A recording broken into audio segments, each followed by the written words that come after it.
sortir de la conférence de presse qui a été dédiée donc à la présentation du livre sur le citron de Menton, mais c'est une deuxième édition. On est bien d'accord, Stéphane Constantin, sur le fait que c'est une deuxième édition qui vient en complément de la première, parce que tout a été pratiquement dit, mais peut-être que vous avez quelque chose à rajouter, Stéphane.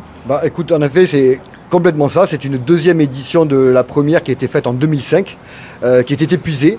Et donc on a décidé au mois de mai dernier de la ressortir. Et on s'est dit, tant qu'à faire, autant mettre à jour un peu certains éléments qui n'apparaissaient pas ou qui étaient un peu obsolètes dans la première édition. Mais alors justement, pour tout connaître, pour tout comprendre, il faut posséder les deux éditions? Pas du tout. C'est vrai que sur la première, l'histoire, évidemment, n'a pas changé. Hein. Ça, évidemment, il y a aussi... Alors, on a dû supprimer, malheureusement, à regret, un paragraphe sur... tout un chapitre sur Séverin Capra, qui était un ancien agrumiculteur, qui avait fait tout un chapitre dans ce livre. Malheureusement, l'éditeur nous a dit on ne pourra pas augmenter le nombre de pages. Donc, on a dû supprimer ce chapitre. Donc, c'est vrai, le témoignage de Séverin Capra, qui était un ancien agrumiculteur, qui marquait un peu à la fois cette fin d'une période et le nouveau d'une nouvelle époque. Ça manque un peu. On a quand même fait un petit hommage dans cette nouvelle édition, mais voilà, c'est la différence entre les deux éditions, c'est surtout ça. Alors je vois, Stéphane, que vous avez dans les mains le citron de Menton, le fameux citron IGP de Menton. Oui. Qu'est-ce qui fait cette différence avec tous les autres citrons? C'est la Rolls-Royce? On pourrait dire ça, oui, effectivement. C'est vrai que c'est un citron qui bénéficie d'un terroir exceptionnel. Hein. Le territoire de l'IGP est très très peu étendu parce que c'est vraiment dans cette petite zone, cette petite aire géographique que le citron de Menton peut pousser et justement offrir ses particularité qu'il a en termes de taux de jus, c'est ce qu'on disait tout à l'heure à la conférence de presse avec Philippe Rigolo et Joël Garraud. Il a un taux de jus exceptionnel qui est au-dessus de 25%. Il a une acidité qui est modérée, alors ça reste du citron évidemment, il est acide, mais il est adouci par un taux de sucre aussi assez élevé et il a un zeste qui est très très parfumé, donc c'est vrai que c'est un citron qui a à la fois un parfum très fort, très juteux, doux, donc voilà, il mérite bien son nom de le citron de Menton, le plus doux des citrons. Il ne faut pas aussi oublier la situation climatique, parce que c'est vrai qu'il est protégé à la fois par la mer et par la montagne, on est bien d'accord? Exactement, là, on a un air adouci par les embruns qui arrivent de la mer, et on a cette grande chaîne de montagnes où les plus hauts sommets culminent à plus de 1000 mètres, qui viennent bloquer les grands vents qui arrivent du nord.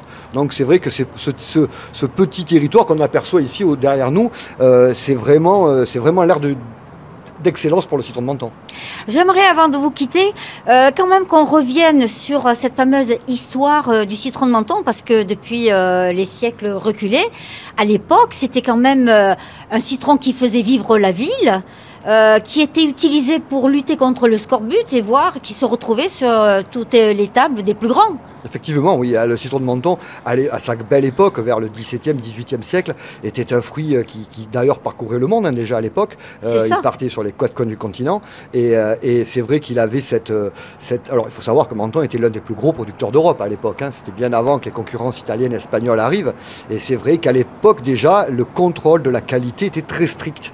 Hein, oui, donc, le cahier des charges. Il y avait une sorte de cahier des charges qui était un peu strict. Il y avait des contrôles, il y avait une police des citrons, comme on le disait tout à l'heure, qu'on appelait le magistrat des citrons, qui a été remplacé après par la police des citrons. Il y avait un vrai contrôle sur la production. On ne voulait pas que les citrons qui partent soient des citrons qui ne viennent pas d'ici. Donc, on avait une espèce de traçabilité avant l'heure qui était d'ailleurs très sévère, beaucoup plus sévère que maintenant avec nos IGP, les AOP, etc. Les critères, c'était quoi exactement? C'est quoi d'ailleurs aujourd'hui encore? Alors aujourd'hui, les critères pour être dans le citron de Menton, c'est d'abord... Et ne pas perdre l'IGP, justement, comme il a été dit. Bien sûr, alors perdre l'IGP, c'est vrai que c'est quelque chose qui n'est pas spécialement au citron de Menton. Un label, comme on l'a dit, c'est pas un acquis, c'est un travail qui se mène au quotidien. Donc à la fois sur la qualité du fruit, donc évidemment... faire attention à ce que les pratiques culturales, les changements climatiques, donc cet aspect un peu agricole et agro-environnemental ne viennent pas perturber la qualité du fruit. Et d'autre part, on a tous ceux qui essayent de profiter de cette notoriété pour commercialiser des produits, que ce soit du citron ou autre, en utilisant le label, alors que ces produits-là ne respectent pas le cahier des charges, parfois même la provenance. Donc ça, c'est un travail qu'on mène, nous aussi, à la PCM, qu'on ne fait pas seul. On le fait avec l'Institut national de l'origine et de la qualité, la répression des fraudes. Voilà, donc c'est un travail avec plusieurs compétences pour justement garantir aux consommateurs que le citron qu'ils consomment est bien un citron de Menton, en tout cas quand on prend un citron de Menton. Longue vie au citron de Menton. Longue Merci vie. infiniment, Merci. Stéphane Merci à vous. Constantin. Merci. Merci à vous. Radio Topside, votre radio de proximité en DAB de Menton à Saint-Tropez.